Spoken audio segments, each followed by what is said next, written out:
Hello students, Kumar study circle में आप सबका स्वागत है। सहकारी सोसाइटी विभाग से निकली हुई वैकेंसी या परीक्षा को आगे बढ़ाते हुए आज हमारा टॉपिक है वीडियो का छत्तीसगढ़ सहकारी सोसाइटी अधिनियम 1960 का जो अध्याय 2 है। अध्याय 2 रजिस्ट्रेशन से संबंधित उसमें से जितने ऑब्जेक्टिव क्वेश्चंस उठ सकते हैं उसको मैं लेकर आया हूं। लेकिन फिर भी बच्चे लोगों को ये बोलूंगा, इस ऑब्जेक्टिव को सॉल्व करने से पहले एक नजर उस अध्याय को पढ़ लीजिए, आपका बहुत अच्छी तैयारी होगी। मतलब तैयारी करने का तरीका भी यही है, पहले आप पढ़ लीजिए। आप अगर सोचेंगे इस क्वेश्चन को रट्टा मार दूं और रट्टा मार के यही क्वेश्चन फंस जाएगा, यहां पर आप गलती कर रहे हैं। फिर आप मुझ पर इल्जाम लगाओगे सर एक भी नहीं फंसा। ये गलत तरीका है सर। आपको पहले पढ़े, केवल एक प्रैक्टिस है, एक केवल प्रैक्टिस पेपर है।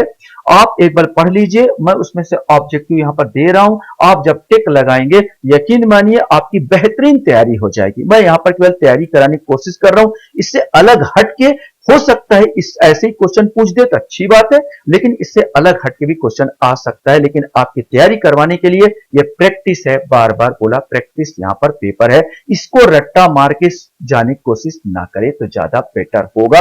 यह प्रैक्टिस पेपर के रूप में करे। जो बच्चे मुझसे अभी भी जुड़ रहे हैं उनको बता देना चाहता हूं, मैं आप लोगों के लिए इसी प्रकार का वीडियो लेकर आता रहता हूं। अगर आप लोग मुझसे जुड़ना चाहते हैं तो आप मेरे प्लेलिस्ट में जाइए, जिसमें छत्तीसगढ़ सोसाइटी वाला जो है प्लेलिस्ट दबाकर सारे वीडियो को देख सकते हैं, जो आपके लिए परीक्षा उपयोगी होगा। तो चलिए देर न करते हुए आगे बढ़ते हैं और हम लोग पहला क्वेश्चन यहां पर लेते हैं। अध्याय 2 छत्तीसगढ़ सहकारी सोसाइटी अधिनियम 1960 अध्याय 2 का हमारा पहला क्वेश्चन है कि निम्नलिखित में से किस अधिनियम के तहत सहकारी समितियों को पंजीकृत किया जाना अनिवार्य है? कंपनी अधिनियम 2013, सहकारी समिति अधिनियम 1922, भारतीय संविदा अधिनियम 1872 या सहकारी समिति अधिनियम 1912? इसमें से आपको बताना है। सही आंसर इसका डी आएगा। आपको मालूम है 1904 में पहली सहकारिता संबंधित भारत में कानून बना था और इसके बाद 1912 में ही इसको कह दिया अनिवार्य, जो भी समिति बनाएगा उसका रजिस्ट्रेशन अनिवार्य सहकारी समिति अधिनियम 1912 में ही कर दिया गया था। सुधरा सुधरा रूप 1960 को आपको देखने को मिल रहा है। क्वेश्चन है, क्रेडिट सहकारी समिति खालिस्तान का उदाहरण है। औद्योगिक सहकारी समिति, उपभोक्ता सहकारी समिति, विपणन सहकारी समिति या कृषक सहकारी समिति? इनमें से कोई एक आएगा। सही आंसर डी आएगा, कृषक सहकारी समिति। नेक्स्ट क्वेश्चन हमारे सामने आता है, राज्य सरकार राज्य के किसी व्यक्ति को सहकारी सोसाइटियों का रजिस्ट्रार नियुक्त करेगी या छत्तीसगढ़ सहकारी सोसाइटी अधिनियम 1960 के किस धारा में कहा गया है? धारा 1, धारा 2, धारा 3 या धारा 4? सही आंसर इसमें सी आएगा, धारा 3 में कहा गया है। धारा 1 वैसे भी विस्तार से संबंधित होता है, ये छत्तीसगढ़ पूरे छत्तीस जो अधिनियम है पूरा छत्तीसगढ़ में विस्तारित होगा। धारा 2 में परिभाषा दी होती है, लेकिन धारा 3 में जो दिया गया है ये सहकारी सोसाइटी में रजिस्ट्रार नियुक्त करेगा, ये बातें कही गई है धारा 3 में। क्वेश्चन हमारे सामने है, छत्तीसगढ़ सहकारी समिति अधिनियम 1960 के किस धारा के तहत रजिस्ट्रीकरण की शर्त बताई गई है? अब आपको बताना है कि किस धारा में शर्त बताई गई है, यह क्वेश्चन पूछा गया। धारा 4, धारा 5, धारा 6 या धारा 7? इसमें से आपको खोजना है और इसमें से आपको बताना है। सही आंसर इसका सी आएगा, धारा 6। धारा 6 में याद रखना, धारा 6 में बोला गया है किससे संबंधित? रजिस्ट्रीकरण की शर्तें बताई गई है। याद कराऊं तो 4, धारा 4, 4 को क्या बोलते हैं? फोर मने हम ऐसे लिख सकते फार मने हो सकता है किसके लिए? तो यह जब आप 3 के तहत रजिस्ट्रार के पास जाओगे रजिस्ट्रीकरण के लिए तो पूछेगा भाई किसके लिए? अनाथों के लिए है या किसी किसान के लिए, किसके लिए है?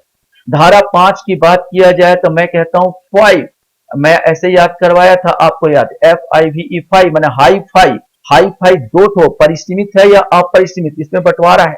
6 में होता है 6 होता है 6, आप बोलते हैं 6 को बोलते हैं 6, मैं 6 को बोला था सिक करके याद करना। सिक माने बीमार, जो सिक जो आदमी होगा वो बीमार व्यक्ति होगा, वही पूरा शर्तों की बात करेगा। तो शर्त है धारा 6 में और धारा 7 में फिर आवेदन करोगे। तो इस प्रकार का याद करने की कोशिश करना, मैं याद करवाई हूं, आप पिछले वीडियो में आप देख सकते हैं सब चीजों को। अब आता है क्वेश्चन, किस प्रकार के सोसाइटी का रजिस्ट्रीकरण नहीं किया जा सकता? पहला, जिस सोसाइटी का सदस्य कोई अन्य सोसाइटी हो, यदि वह कम से कम 10 व्यक्तियों से मिलकर न बनी हो, जो निकट के नातेदार ना हो। कौन सा सही है? केवल एक, केवल दो, ए बी दोनों या उपरोक्त सभी? इसमें से आपको बताना है कि ये है शर्तें। जो धारा 6 में है, अगर आपकी बात किया जाए तो धारा 6 के अंतर्गत ही आप अंदर से पढ़ोगे तो ये सब आपको कंडिका मिलेगी। इसमें आंसर सी आएगा। कहा है जिस सोसाइटी का सदस्य कोई अन्य सोसाइटी ना हो, या सोसाइटी हो तो उसका नहीं किया जा सकता। जिस सोसाइटी का सदस्य कोई अन्य सोसाइटी हो तो नहीं होगा। यदि वह कम से कम 20 और अभी जो सुधार करके हुआ है वो 10 व्यक्तियों से मिलकर न बनी हो तो नहीं किया जा सकता। माने ये दोनों में आपको नहीं किया जा सकता, लेकिन जो निकट के नातेदार ना हो तो किया जा सकता है। उसमें शर्त है निकट के नातेदार नहीं होना चाहिए। इसमें पूछा है कि रजिस्ट्रीकरण नहीं किया जा सकता, तो दो कंडीशन में नहीं किया जा सकता है। यह है पहला और दूसरा, इसलिए आंसर ए और बी दोनों आएगा। अगला क्वेश्चन आपके सामने आता है, वह कौन सी सोसाइटी होगी जिसके सदस्य वयस्क न होते हुए भी रजिस्ट्रीकृत की जा सकेगी? जो मनोरंजन के लिए बनाई गई हो, जो अपने फायदे के लिए बनाई गई हो, जो विद्यार्थियों के फायदे के लिए बनाई गई हो, उपरोक्त सभी के लिए। सही आंसर धारा 6 में ही आपको मिलेगा, ये वाला, जो विद्यार्थियों के फायदे के लिए बनाई गई हो। अगर कुछ शर्त जैसे उसमें वयस्कता वाला शर्त है, कुछ सदस्य है जो वयस्क नहीं हुए हैं, तो भी इसको ओके किया जाएगा, मतलब रजिस्ट्रीकृत कर दिया जाएगा, बशर्ते वो विद्यार्थियों के फायदे के लिए बनाई गई हो, तो नियम में कुछ शिथिलता लाया जा सकता है। क्वेश्चन हमारे सामने है, प्राथमिक सोसाइटी की दशा में रजिस्ट्रीकरण के समय कम से कम कितने प्रतिशत महिला सदस्य होना अनिवार्य है? 40%, 33%, 30% या 25%? सही आंसर बी आएगा, 33% होना अनिवार्य है। क्वेश्चन है, किसी सोसाइटी का सदस्य बनने के लिए किसी व्यक्ति की पात्रता के संबंध में कोई प्रश्न उद्भूत हो तो वहां ऐसे प्रश्न भी निश्चय कौन करेगा? यहां पर अर्थात कृषक सोसाइटी है या नहीं है, यहां पर इससे संबंधित हो, यहां पर सोसाइटियों का सचिव करेगा, राज्य सरकार करेगा या केंद्र सरकार करेगा या रजिस्ट्रार करेगा? सही आंसर इसका भी निश्चय रजिस्ट्रार करेगा। 8वां आंसर डी आएगा। क्वेश्चन हमारे सामने आता है, छत्तीसगढ़ सहकारी सोसाइटी अधिनियम 1960 के किस धारा में रजिस्ट्रीकरण को बताया गया? अब आपसे पूछा जा रहा है किस धारा में रजिस्ट्रीकरण को बताया गया है? धारा 8, धारा 9, धारा 10 या धारा 11? ये आपको बताना है। तो सही आंसर इसका बी आएगा, धारा 9 में रजिस्ट्रीकरण को बताया गया है। रजिस्ट्रीकृत कैसे होगा? तो धारा 9 में रजिस्ट्रीकरण आपका आता है। यहां पर आपके क्वेश्चन है, 10वां जो क्वेश्चन हमारे सामने आता है, रजिस्ट्रार किसी सोसाइटी के रजिस्ट्रीकरण के लिए आवेदन प्राप्त होने की तारीख से कितने दिन के भीतर भी निश्चय करेगा? 35 दिन, 45 दिन, 60 दिन या 90 दिन? सही आंसर इसका जो आएगा बी आएगा, 45 दिन में। जो 2020 में अधिनियम में सुधार हुआ है, तो 90 दिन के स्थान पर छत्तीसगढ़ में इसे 45 दिन पढ़ा जाएगा। तो सही आंसर क्या आएगा? 45 दिन होगा। जब आवेदन कोई करता है तो रजिस्ट्रार ओके करेगा, आपका रजिस्ट्रीकरण करेगा, तो 45 दिन के अंदर वो करेगा। क्वेश्चन है, यदि रजिस्ट्रार निश्चित समय के भीतर रजिस्ट्रीकरण का आवेदन का निपटारा करने में असफल रहता है तो वह ऐसी कालावधि का अवसान होने की तारीख से कितने दिन के भीतर ऐसे आवेदन को अगले उच्च अधिकारी को निर्देशित करेगा? 10 दिन, 15 दिन, 2 माह या 1 माह? सही आंसर बी आएगा, 15 दिन के अंदर। आपको 45 दिन समझ लीजिए, 45 दिन में आपको कवर करना था। रजिस्ट्रार 45 दिन ओवर हो गए, तो जो रजिस्ट्रार महोदय अब उस आवेदन को या तो अपने से उच्च अधिकारी को प्रेषित कर दे, अगर खुद रजिस्ट्रार है, अगर खुद रजिस्ट्रार अधिकारी है तो राज्य को प्रेषित कर दे। 2 ऑप्शन, या तो उच्च अधिकारी को प्रेषित कर दे या राज्य को प्रेषित कर दे। कितने दिन के अंदर?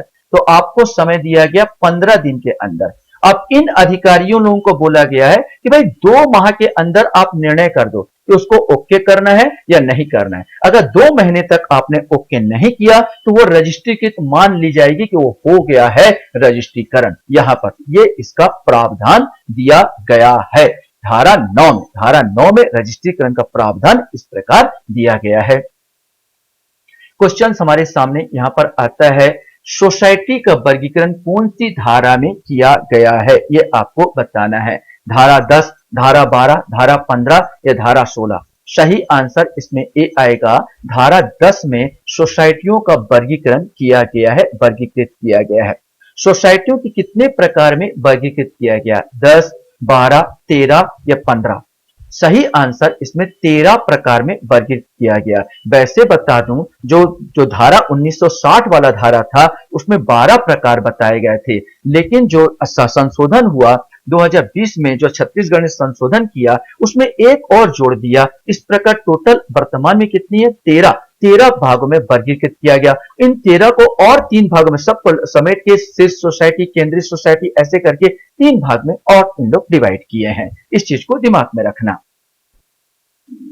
मैं यहाँ पर पूरा बताऊंगा तो गड़बड़ होगा। यहाँ पूरा मतलब यही क्वेश्चन के यहाँ पर रिपीट कर दिया, इसलिए कौन सा भाग नहीं बताया था मैं, ये कौन सा भाग जोड़ा है। अब यही क्वेश्चन को पूछ दे कि छत्तीसगढ़ सहकारी सोसाइटी संशोधन विधेयक 2020 में धारा 10 का संशोधन कर कौन सी सोसाइटी को जोड़ा गया? अब यहाँ पर क्वेश्चन बन सकता है, साधारण सोसाइटी, उत्पादक सोसाइटी, औद्योगिक सोसाइटी या सेवा क्षेत्र सोसाइटी? इसमें से आपको बताना है।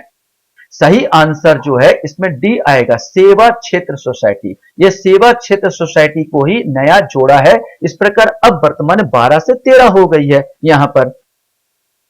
नेक्स्ट क्वेश्चन हमारे सामने आता है, सोसाइटियों की नाम में तब्दीली किस धारा के अंतर्गत किया जाता है? नाम में जैसे कोई और नाम है, कुमार स्टडी सर्कल है तो और नाम रख दो भाई, दूसरा नाम रख दो। तो इसी प्रकार कोई सोसाइटी होगा, उसका तब्दीली किस धारा में किया गया है? धारा 12, धारा 13, धारा 14, धारा 15? सही आंसर भी आएगा। धारा 13 में नाम बदल सकते हो आप। तेरा नाम मेरा नाम, ऐसे याद कर लेना। तेरा नाम मेरा नाम, तेरा नाम क्या है तो नाम बदलोगे तो धारा 13 में, 13 के अंतर्गत नाम बदला होगा। रटोगे तो बहुत सिंपल है, पूरा रट जाएगा। 96 के 96 कितने हैं? 96 धारा है तो बस है, और कुछ है कि नहीं? पूरा 96 रट डालो यार, एक दिन में रट डालो अगर बोला बात किया जाए तो। चलिए आगे बढ़ते हैं हम लोग।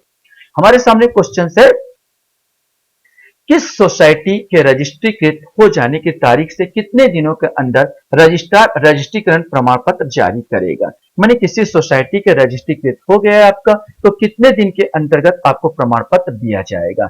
10 दिन, 30 दिन, 40 दिन या 60 दिन? यहां पर ऐसा नहीं कि 60 दिन ही लगा है, 60 दिन के अंदर बोला है, माने आपको मिलना चाहिए। तो सही आंसर इसका डी ही आएगा, 60 दिन। 60 दिन के अंदर जो वो है, क्या बोलना चाहिए, रजिस्ट्रार है, वो आपको प्रमाण पत्र देगा। ये धारा 14 में बोला गया है। धारा 14 में कहा गया कि 60 दिन के अंदर रजिस्ट्रार को चाहिए कि आपको प्रमाण पत्र दे दे, और जिस दिन आपको प्रमाण पत्र मिल जाए उस दिन से आप उससे संबंधित व्यवसाय कर सकते हो, काम कर सकते हो। इससे पहले करोगे तो गैर कानूनी है। क्वेश्चन हमारे सामने आता है, किसी सहकारी बैंक के पुनर्गठन के मामले में रजिस्ट्रार अपना अनुमोदन किसके लिखित पूर्व मंजूरी से ही देगा, अन्यथा नहीं? क्वेश्चन समझना, किसी सहकारी बैंक के अगर पुनर्गठन की बात कर रही है, अगर सहकारी बैंक के पुनर्गठन करना है तो सहकारी बैंक के पुनर्गठन के मामले में रजिस्ट्रार अपना अनुमोदन किसके लिखित पूर्व मंजूरी से देगा, अन्यथा नहीं? राज्य सरकार, केंद्र सरकार, रिजर्व बैंक या नाबार्ड? सही आंसर सी आएगा, रिजर्व बैंक की मंजूरी से ही देगा।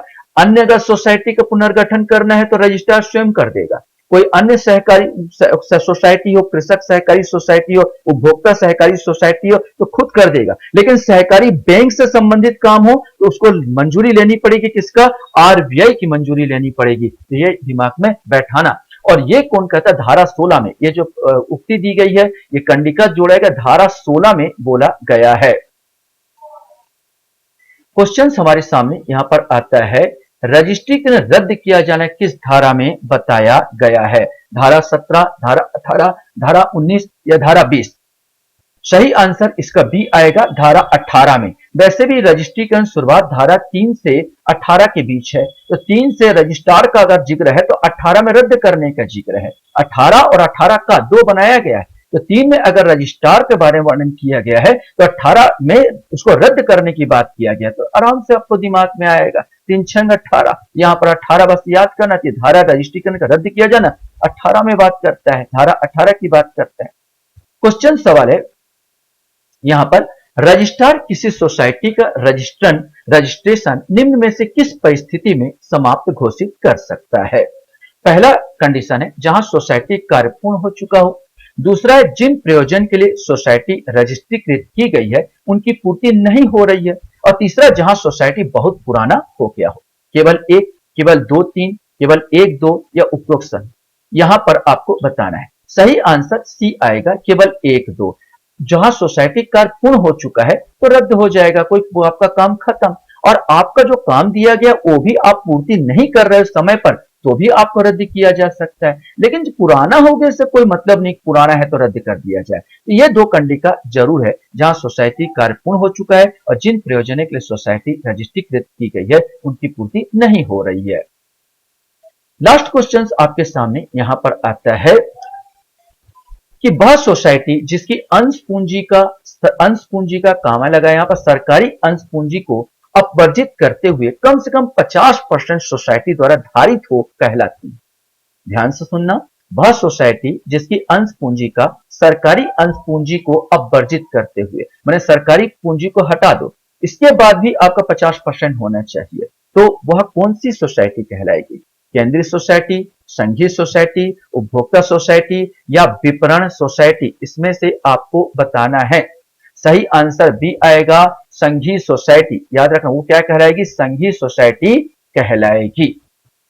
आशा करता हूं ये वीडियो आपको अच्छा लगा होगा। वीडियो अच्छा लगे तो कृपया लाइक और शेयर जरूर करें ताकि दूसरों को भी फायदा हो सके। आप लोग मेरे वीडियो को वॉच करते